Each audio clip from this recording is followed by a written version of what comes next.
Good afternoon po sa inyo lahat. So, God is good all the time. Ay, yung bago.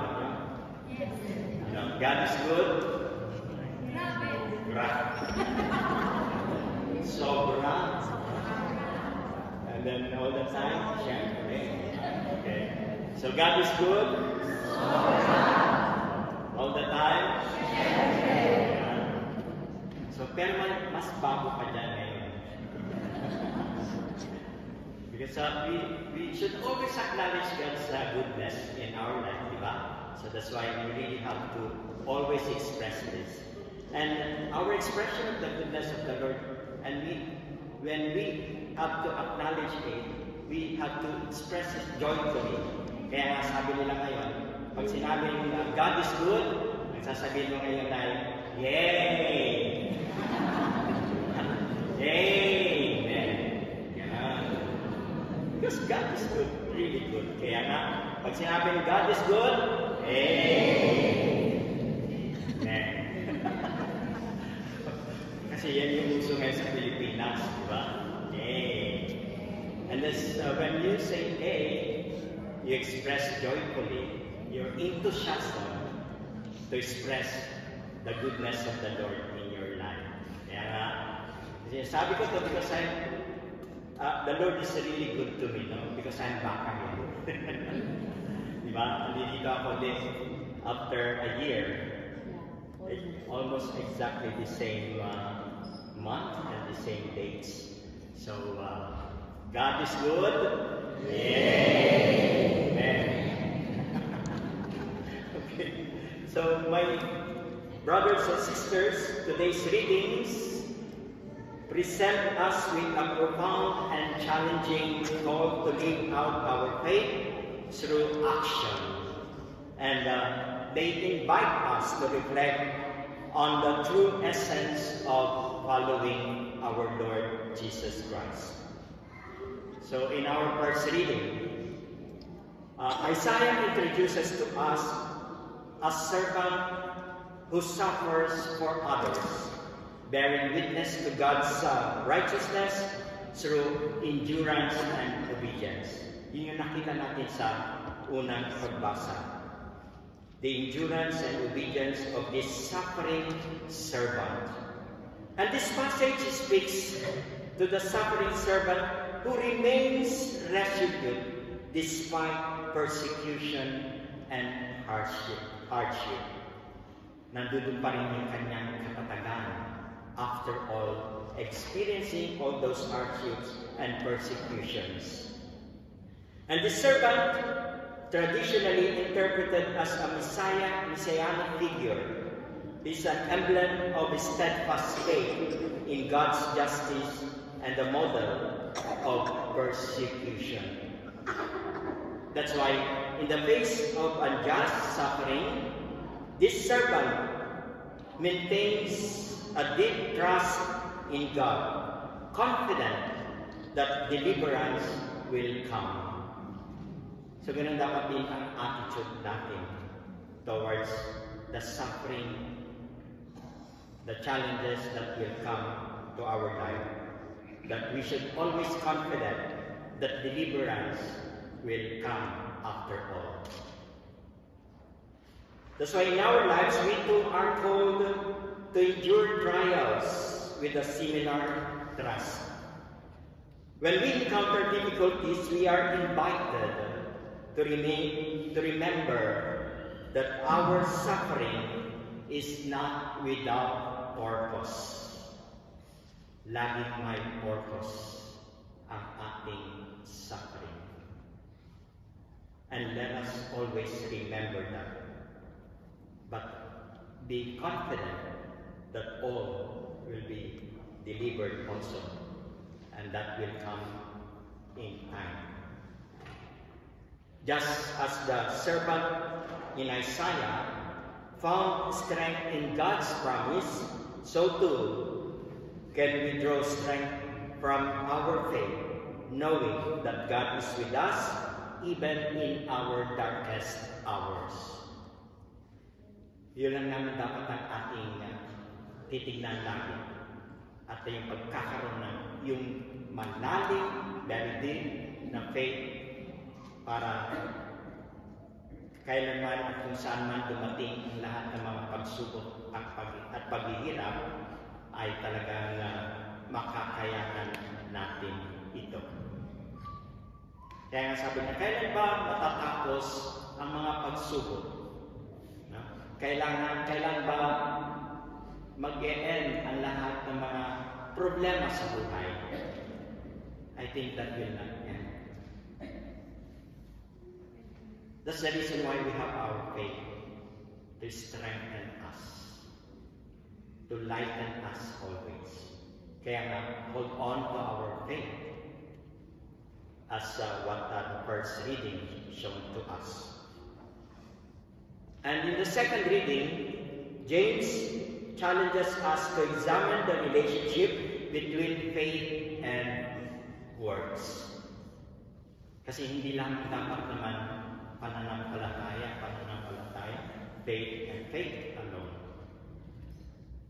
Kaya nga, James is introducing us to examine the relationship of these two, the faith and works.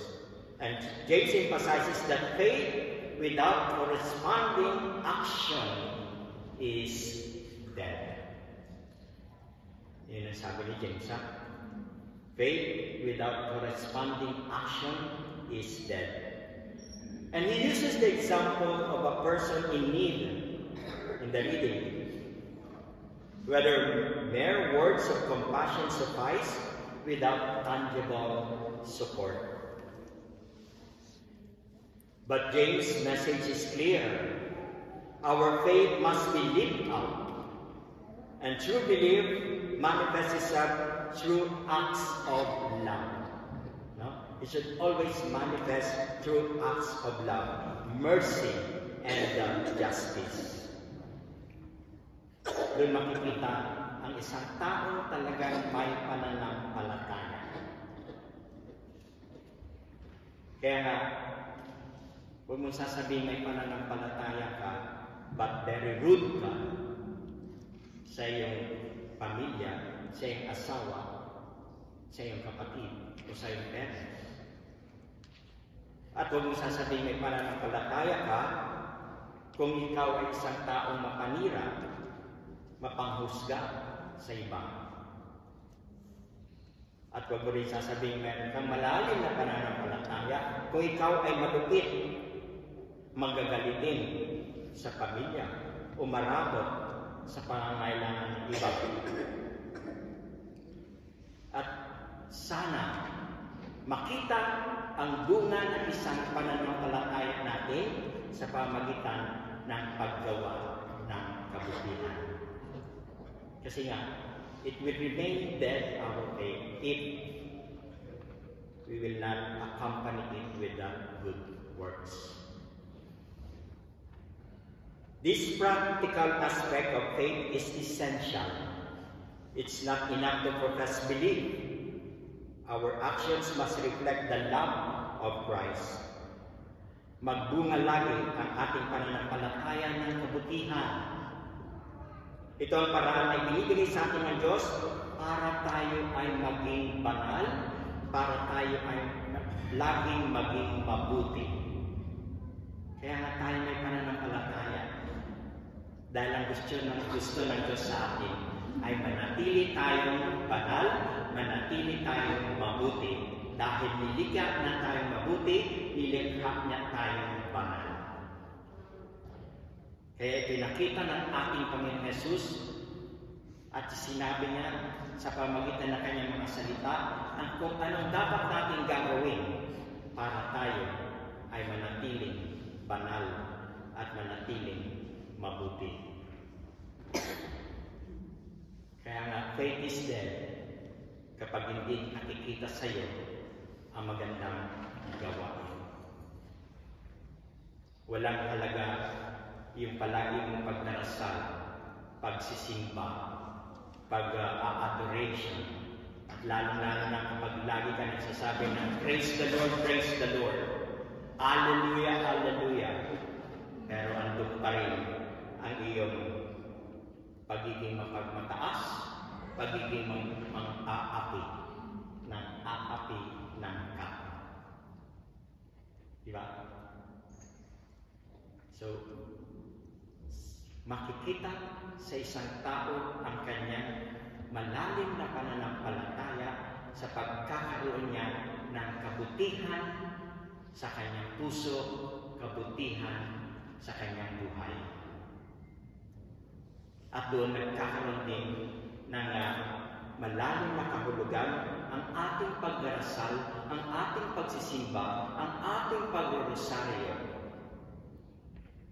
Kapag tayo ay nagkakaroon ng magandang relasyon sa bawat isa, magandang relasyon sa ating pamilya, magandang relasyon lalo-lalo na sa ating mga kasama dito sa komunidad, sa ating organisasyon dito sa ating simbahan.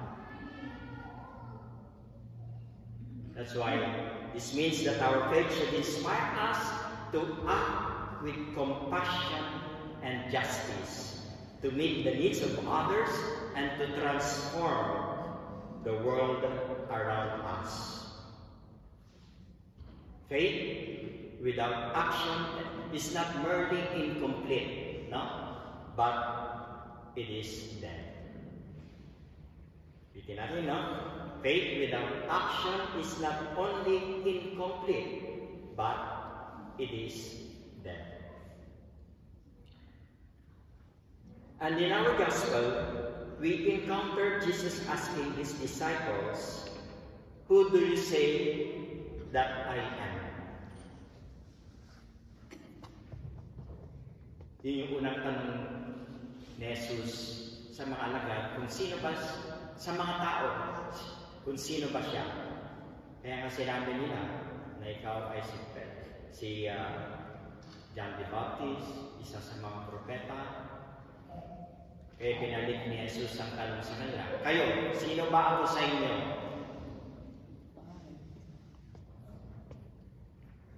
Sabi ni Jesus, you are the Messiah. Ikaw yung tagapagligtas. But Peter's confession that Jesus is the Messiah is followed by a shocking revelation. The Son of Man must suffer, be rejected, and die. And that's his followers must take up their cross. So Jesus challenges the disciples, and not only disciples, but also us, challenges us to understand that following him means embracing sacrifice and denial of self.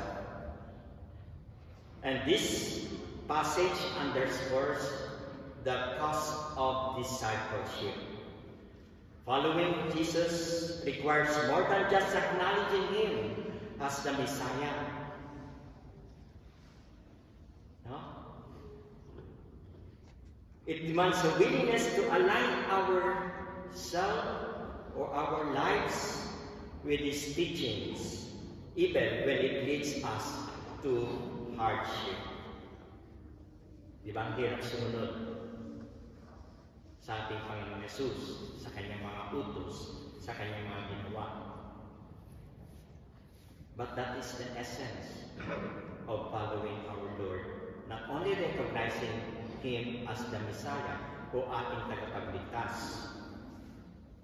Nasa ibang religion, ibang sekta, sa kanila is tanggapin mo lang ako o tanggapin mo lang si Jesus bilang iyong Messiah o Savior. Ligtas ka na. Di ba ganon kanila? But that is not the thing that the Lord Jesus taught us. And also, James, sabi niya na, we should always remember to accompany good works also at the same time. And be ready to align our lives with the teachings even when it leads us to hardship. So my brothers and sisters, we are called to embrace our own crosses to live sacrificially, and to prioritize the kingdom of God over personal comfort. Yun yung ini-emphasize sa atin ngayon. We are called to embrace our own process, to live sacrificially, and to prioritize the kingdom of God over personal comfort. Siguro kung nandun lang ako ngayon sa parokya ko, I will really emphasize this. Kasi nga, dahil ang mga lectors namin, ang mga EEM namin, nawawala sila sa misa. Kahit ang misa ay umaga at meron gawain sa iba sa hapon, halimbawa may ayuda na ibibigay, anong gagawin nila? Hindi na sila magsisimba. Yung gano'n, di ba? Kaya merong party, merong binyagan, o merong mga kasalan, merong birthday na party. May misa sa umaga, pero tanghali pa naman yung kainan. Hindi mo na makikita ibang tao, hindi mo na makikita yung lectors mo, EM mo. Nasaan? Tatanungin mo bakit? Kasi a-attend kami doon sa birthday, sa party. At lalo na din yung mga kabataan din namin, no? Kasi nga, pagkakaroon is, bigla ka na makikita mo wala kang server, makikita mo wala kang choir, nasaan sila? Father, nagpa-practice sila kasi meron silang laban mamaya sa liga. Alas 10 pa naman yun, alas 6 ang mass, alas 7 ang mass. Pero, yun ang nangyayari, no? So we are called to embrace our own process, to live sacrificially, and to prioritize the kingdom of God over personal comfort.